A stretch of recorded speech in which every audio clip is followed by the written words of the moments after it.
All right, I wanted to talk briefly just about how I'm going to do hybrid learning for AP Computer Science class. Please know that these plans may change as the year goes on. It's really going to be an adventure. We're just trying to figure it out as I go. I'm going to change it up. I'm going to try things, figure out what works, but here's at least my initial plan for the start of the year. Obviously, some students will be in class and some will be distance learners each day. I will make folders, right, that you can use to follow along that an in-class person or a learner can use. All right, and so the first couple are just kind of team building syllabus stuff, so I'm not going to talk a lot about them. But then a regular lesson, like our first lesson for chapter 1 here, if you are a distance learner, you'll just more or less just click through the numbered links here, more or less, and the introduction will tell you more. But that's what you just follow along for that given day, right? If you're at home learning. All right, and then if you're in class, we might still use some of these links, but most of the stuff I'm going to do live. So for example, we're going to talk about writing like an algorithm for making a peanut butter and jelly sandwich. So at home, you'll just type it up here. In class, we'll discuss it a little bit more. So you might not have to watch as many of these videos and stuff when you're in class. I'll try and do it live with you instead of have you watch videos, right? But we'll all be doing the same things, but just distance learners will be doing all this. And then in class, we'll have like more interactive face-to-face activities. Okay, and then obviously the A and B will switch, and so then the next day the other group will be home with videos, and the other group will be doing things live. So for the most part, we're doing the same things, but just I'll do them live with you versus doing them on a video if you are a distance learner.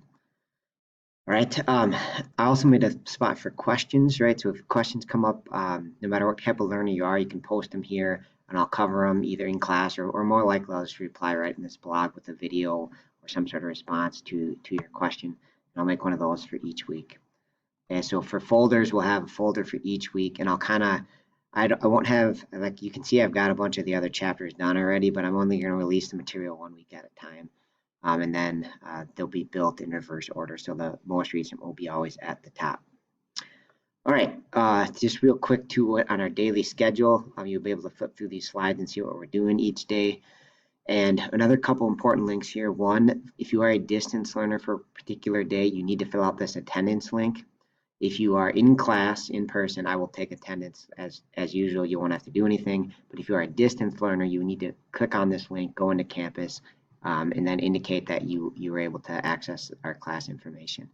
Right? It's just like some verification said, I'm here or whatever. Also, if you are in class, one of the things that'll be different this year is if you want to use the restroom, you have to use this hall pass link. So you need to fill this out before leaving, and then obviously you got to ask to go just to let me know where you're going to be at. All right, so I think that's it for the hybrid plan. Like I said, it'll be an adventure. Oh, I forgot to mention one thing too. If you are a distance learner, I'm probably going to try to do some live streaming at some point. All right, and it'll be optional if you want to do that. There'll always be videos and stuff here you can watch. But if you wanted to live stream in to watch a session, the directions are right here. And I'm going to see if people like this and come, then I'll keep doing it. If nobody wants to do it, then then I won't do it. And so you would have to be on Google Meet during our class time. And the directions of how to get to my Google Meet are right there. And then you could watch the lesson live if you want. You could even actually ask questions, live through my computer or whatever, and I'll be able to hear you and stuff. So that's kind of a cool option if you are interested, right? And I'm hoping to start that maybe even this first week. Right, I'll put an update when I'm going to do it, but I'll probably even start on lesson 1 or lesson 2. I'll start live streaming information. All right, that is it. As always, it's going to be a crazy year and lots of different stuff, so reach out if you have any questions. Thanks for watching.